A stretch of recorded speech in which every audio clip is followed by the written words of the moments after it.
It is over. Finally, winter testing is over. Winter testing came and winter testing left.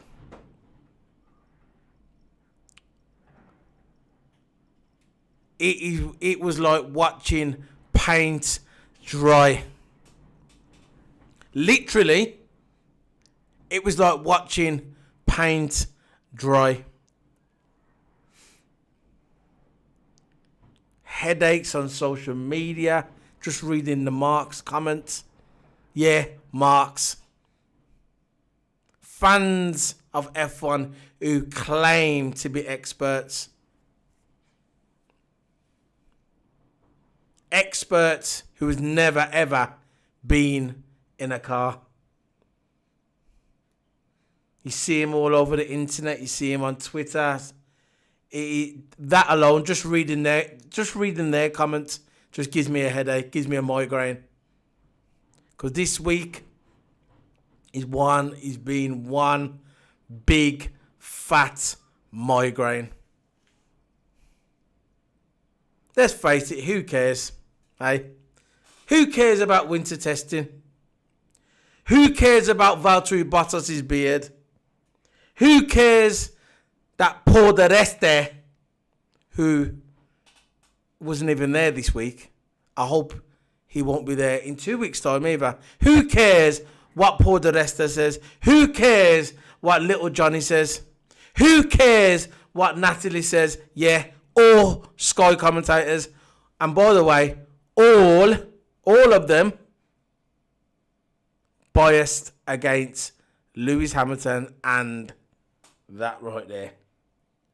Yeah, Mercedes. To be fair, I didn't really watch no winter testing this week. To be honest, it hasn't even been on Sky. It has not even been on Sky. They advertised the winter testing for weeks. Winter testing coming to Sky. Winter testing is coming on. Look out for winter testing. Every single day of winter testing, we're going to be showing on Sky. Last week, yeah. But what about this week? The ratings must have been that poor that Sky didn't even want to show it this week. Because I'll tell you something now, winter testing, it is boring. The big manufacturers like Mercedes and Ferrari and Red Bull, they're not going to really show their stuff. They're just chilling with the car, testing it, changing a few components around, see what sticks. We know that's what it is called, winter testing. But come on. Who wants to see a guy driving 70 to 90 laps, not achieving nothing? It's not really exciting for us fans. If it was that exciting, why couldn't you see nobody in the crowd? Because I'm sure they sell tickets to go and see winter testing. But why was there nobody in the crowd? Because nobody cares. Only the marks. The marks what come on the internet. The marks what fit the engineers. The marks that all talk about F1 like they've actually been in a car. The marks who actually think they've probably won a championship. They ain't won shit. A lot of them are probably they ain't even drove a go-kart, never mind a car. But this is what you get in winter testing. And this is what you get in the F1 season. The marks come out. The Ferrari marks. The Red Bull marks. The Mercedes haters. The Lewis Hamilton haters. And the majority of Lewis Hamilton haters are probably British anyway. Which I never really got. Being a British man. Lewis Hamilton representing Britain. As you can see. A lot of British fans don't like him. Which I don't know why. I know he's a bit arrogant. He can come across a bit arrogant the way he was back in the day when he first come onto the F1 scene. But who isn't? Who isn't? Senna was arrogant. Frost was arrogant. Niki Lauda was arrogant. Schumacher was definitely arrogant. Alonso was arrogant. Rosberg was arrogant. All world champions. You have to be arrogant to be an F1 driver. The majority of F1 drivers, all of them, most of them, are arrogant. You have to have that in you. The cocky attitude. But as soon as Lewis Hamilton's had it, he was a young guy when he went to McLaren. He had the cocky attitude. People got put off. But if Alonso does it, you still love him. Funny that, isn't it? But enough of that. We're on about winter testing. I'm going off topic here. Talking about winter testing. Who cares? You know what I'm going to do? I might title this video, Winter Testing, who cares? Like Carlos Sainz says, I've been saying it all last week. The marks are coming out and saying, oh, McLaren are not doing that good. Oh, Carlos Sainz, you broke down your brakes went, your hydraulics went, your suspension went. And what did he say? People need to relax. I've been saying that from the beginning. It is just winter testing. That's all it is. Winter testing. So relax, guys. Usually I bring up my browser on the screen, start talking what's on my browser. Yeah, I'll show you guys, but I'm not going to do that today. I'm going to keep this review as short as possible. Right. On this Mark website, which I'm not even going to name. I'm not even going to even call out the... You know what? I'm not even going to call out the website. You know what? Fuck it. Autosport. The Ferrari marks. The biggest Ferrari marks in the history of Ferrari marks. Autosport. They're coming out and saying... This is nothing to do with Ferrari, by the way. The article I'm about to read. I'm just telling you, Autosport are Ferrari marks. So, it says Robert Kubica is only 20% ready for the first race of F1. How does Autosport know that? They're saying Robert Kubica is only 20%. Now, if Robert Kubica was only 20% ready, he would not be driving in Australia. He wouldn't be driving. They would have got someone else in now to replace him if he was only 20%. Look, Robert Kubica, his comeback to F1 is mind-blowing. For what he had his accident, I think it was in a dirt rally race. They said he would never race in F1 again. Never mind. That's what they said. They said he would never race in F1 again. The guy came back. He got himself fit. He's lost his feeling on his right side. I think it's his right side. So he has to do most of his exercise on his other side. Kind of the accident kind of messed him up. But he came back. He fought. He came back. And now he's in F1. Williams gave him a chance. The guy's Claire Williams. He's great with the cars. He's great with the engineers. And for me, it's the perfect combo for George Russell. George Russell, the rookie coming up from F2, coming into F1, going to Williams. He needs someone who's experienced, like Robert Kubica, to come in and guide him the way to the top, to guide him, to help him, to nurture him. And Robert Kubica, he is the perfect guy to do it, in my opinion. There was rumours last season that was going to go with Ocon for a year contract between Ocon or Robert Kubica. I said from the beginning, take Robert Kubica, because all Mercedes was offering for Ocon is 1 year contract. Claire Williams wants someone more permanent, at least for 3 years. Russell comes up from Formula 2. He's got an experienced driver to help him, like Robert Kubica. They can help him out, nurture him, and guide him the way. Perfect. And maybe after Robert Kubica steps down, he can be an engineer or be a technical director at Williams. I don't know. I'm just jumping the gun a bit. I'm just saying. But Robert Kubica, to me, he's going to show his stuff for me. In my opinion, I hope he does, but in my opinion, he's going to be okay. He's got the experience to help him. He knows what he's doing. He just needs a couple of races up his belt, competitive racing. It's all right going out in winter testing and doing good in winter testing and testing, whatever. He needs to come out, being in a competitive race with other drivers, making them corners, seeing them gaps and going for them. It's completely different. than winter testing. Like I said, winter testing don't mean nothing.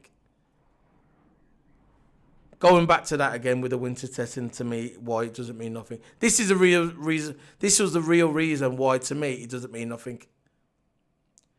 All last week and all this week on social media, they've been saying Mercedes is not the team there was. Mercedes is having balance problems with the car. They're having suspension problems with the car. They're having engine problems with the car. They're having hydraulics problems with the car. They're having air filter problems with the car. And what happened the other day? Last day of winter testing. What happened? Lewis Hamilton came out, done a flying lap. One of his laps, I don't know if it was a flying lap. He came out, done a lap, got the fastest lap of the day.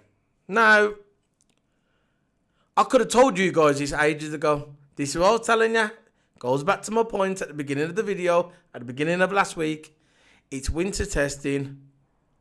Relax. Winter testing. You think Mercedes are going to come out and show their stuff straight away? You think Ferrari is going to come out and show their stuff straight away? They don't need to. They don't need to. Maybe Williams does. Whatever. Not even they do. McLaren, do they? It's winter testing. It doesn't mean nothing. Last year, Mercedes was not the fastest in winter testing. And what happened last season? Exactly. That's what happened last season. These guys won it. So really, winter testing doesn't really mean anything. It's more like a mind game thing, really. Mind games between the bigger teams. Now, talking about Ferrari. This, to me, is a big key. Is a key season for Sebastian Vettel. For two reasons, which I'm going to mention now. One, he's got the young, hungry tiger coming up. Charles Leclerc. Now, Charles Leclerc, to me, he's going to be a future world champion. Guaranteed. Take that to the bank. He's destined to win the world title. I'm not sure if he most likely it's going to be with Ferrari. I don't know if he gets moved on somewhere else. Maybe he could be a Mercedes driver. Down the line, we don't know. He's young. He's got lots of room to play with. Good 10 years in F1. Good 15 years in F1. Easy. Now, Charles Leclerc, he don't seem like that kind of guy like Kimi. He's going to go away, chill out, sit on the sidelines, be calm, keep his mouth shut, just happy to be there. This guy's a young guy. They're investing a lot of money into Charles Leclerc, and Vettel knows this. This goes back to my point when Vettel was at Red Bull.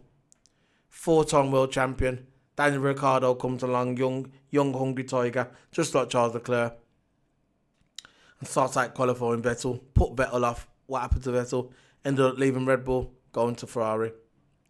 Hasn't won a world title yet. Been at Ferrari 5 years. Still haven't won a world title yet. So, the F1 Ferrari team now, the eyes are going to be on Vettel. Now, if Charles Leclerc, maybe he's not going to do it at the beginning of the season. Maybe he's not going to do it. Maybe he's going to take him 3 or 4 races in to get used to the car. He's going to get used to how it drives, how it turns, how it brakes, how the hydraulics go, how the traction control go. You name it. You know where I'm coming from. Now, if Charles Leclerc, after 3 or 4 races in, starts out qualifying Sebastian Vettel, then we're going to see something interesting. Don't watch Mercedes, like I said before. Don't watch Mercedes. Everyone's saying that the rivalry is going to be between Vettel and Hamilton. I don't think so. I think it's going to be between the two teammates, Sebastian Vettel and Charles Leclerc. Which Ferrari driver is going to come out top? Which driver will Ferrari put their investment into, their time? Because you know last year when Kimi Raikkonen was driving for Ferrari, you know Ferrari was putting all their efforts into Sebastian Vettel. We all know this. If you don't think that and you're denying it, you're in denial. You know deep down, he doesn't. Look, if you're a Ferrari fan, admit it to yourself. You're not. I know you love Kimi. Everybody loves Kimi, but Ferrari invested more of their time into Sebastian Vettel. You know that, and I know that. Now, it's different this season. You got Charles Leclerc, the young guy coming up. Like I said, if Charles Leclerc starts out qualifying Sebastian Vettel, then things are going to change. Pressure's going to go on Vettel. And now the second point why this is interesting, why this is a test for Sebastian Vettel this season. Who just signed a contract for Ferrari? Junior driver. Michael Schumacher's son, Micky Schumacher. He's in Formula 2 now. Now, if Micky Schumacher wins Formula 2, Ferrari are going to start looking at him. And Vettel, at the end of this season coming up now, doesn't win the world title. Maybe they'll give him another season, maybe not. Maybe Vettel will walk. I don't know. But if Charles Leclerc starts out-qualifying Sebastian Vettel and Micky Schumacher starts winning the Formula 2, then Vettel's going to be in the middle and then the pressure's going to start mounting. Then Ferrari's going to start looking at Micky Schumacher and saying, bye-bye, Vettel. We'll take Micky Schumacher now. So you'll have Charles Leclerc maybe as the main driver and then have Micky Schumacher come in. Pressure's on Vettel. So don't watch Lewis Hamilton. You don't need to watch Lewis Hamilton. You don't need to watch Mercedes. And another rivalry coming up for me, in my opinion. It's not happened yet, but it's destined to happen. Now, all through this winter testing, the Sky commentators have basically been saying that Max Verstappen's going to win the world title. Now, to me, that's a bit disrespectful to Lewis Hamilton. Being a 5-time world champion, being the guy who's won 51 of the last 100 races of the hybrid era since it started. A guy who's a pole record. He's destined to break the race win record of Michael Schumacher of 91 race wins. He could break that this year or next year. Most likely, he's going to break the world championship record 7. Hamilton could probably end up with winning 9 or 10 at the end of his career. So it's a bit disrespect to say that Max Verstappen in a Honda engine is going to win the world title. But that's Sky for you, isn't it? Biased Sky commentary, just like the rest of them. The only one, to me, he's got credibility is Damon Hill. He's at least he's fair. Now, they're all saying about Red Bull. Like I says, back to my point, the same thing with Ferrari. Red Bull don't need to watch Mercedes. They need to watch their two drivers. Because them two drivers, Max Verstappen, Pierre Gasly, two young guys, both love playing FIFA in Max Verstappen's apartment. Both love enjoying their time together. They're both close. But when they start racing on the court, not tennis, on the track, then you're going to see what's going on. So look out for that rivalry as well. But one point I want to make, one more point. There's one rivalry is destined to happen.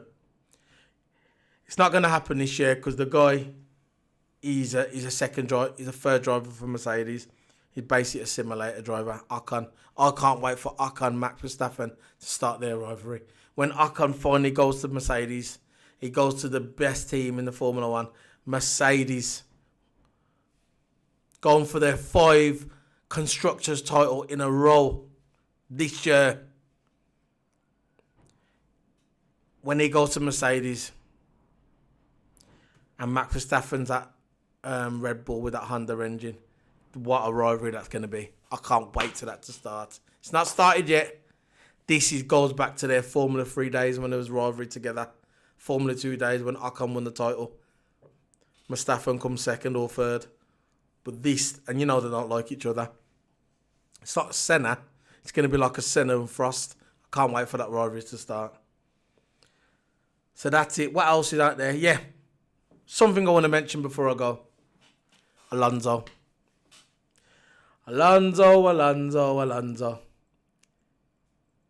The guy's gone for his Triple Crown this year. I hope he gets it. I'm reading something on here saying Alonso is yet to discuss his full-time F1 comeback with McLaren. Listen, let me tell you something, yeah? Alonso is going to be driving in Formula One very soon. Not this season, because obviously he's gone for his Triple Crown, but he will be driving with F1 this season, next season. Sky has just made a contract with the GT leagues and Le Mans, Indy 500, so they can show on Sky. They will be showing on Sky live every single race. And you know the reason why that Sky's taken that contract is because Alonso's there and he's driving for McLaren. In my opinion, if Alonso wasn't driving for McLaren in the Indy 500 and Le Mans, there's no way Sky would take that contract. Because it's funny, when it first got announced, right, that the GT leagues were coming on Sky, who was talking? Zak Brown. Him and Alonso, Zak Brown, the chief engineer, team manager of McLaren F1 team. And Alonso is going to be driving for McLaren at the Indy 500. And it's funny how they took that contract. Everybody knows who Alonso is. Alonso is one of the most famous drivers around. He's been driving for over 15 years. He's not just big in Europe, he's big in America as well. Everybody knows who's Alonso. It's all about marketing, about pushing their agenda, pushing the racing, pushing Indy 500 on Sky. And because Alonso is driving for McLaren at the Indy 500, that is one of the main reasons, one of the main reasons why Sky took that contract. I'm happy. I'm glad that I'm going to be able to watch Le Mans Indy 500 on Sky. But trust me, that's the reason why when it got announced on Sky, they was talking to Zak Brown and Alonso as well. Now, everybody knows that Zak Brown and Alonso are close, very good friends. Zak Brown is a true racing fan. He loves the Indy 500, he loves Le Mans, he loves all the drag racing, he loves dirt rally, he likes all the racing, and he loves Alonso. Him and Alonso's got a good bond. So I think Alonso's going to hopefully get the Indy 500 this year, get the Triple Crown. He was the second guy in history to do it. First guy in history was Damon Hill's dad, Graham Hill. He done it years ago, probably 40 years ago now, maybe 50 years ago. And Alonso will be the second man in history to do the Triple Crown, to win all of them, the F1, Indy 500 and Le Mans. And I'm happy for him, and I can't wait to see him back in F1. I know he's coming back in F1. That was part of his contract. Go out and win the Triple Crown. If you watch at the end of last season at Abu Dhabi, when Alonso was doing his dummies, doing his donuts around Abu Dhabi, you heard Zak Brown on the radio. That's it. Congratulations. Go out and win Indy 500. Go out and win the Triple Crown. So basically, he goes out and wins the Triple Crown. Next year, comes back, he's driving for McLaren. That's how it's going to be. He's coming back. Guaranteed he's coming back. And I think he's going to come back for McLaren. So, winter testing is done. I see you guys in less than 2 weeks for the first review of the F1 season in Australia. I cannot wait till it happens. Look out for my 2018 F1 videos, which I'll be uploading to tonight. Every single race from the beginning in Australia to the end in Abu Dhabi. The last one in Abu Dhabi is going to be the day before the F1 season starts, which is in less than 2 weeks away. So look out for my channel and that. Look on my playlist. Look for F1 2018 videos and you can watch them. I think I'm on race 8 now. So I'm going. Look out for me on Instagram, solo_P1. Follow me on Twitter, soloP1. Follow me on YouTube. Like buttons, dislike buttons, whatever. Hit the alert. So anytime I upload a new video, it'll go straight to your channel. Look out for that. And Twitch, solo_P1. Thank you very much, guys. Finally, the winter testing's over. And all I can say is, relax. Bye.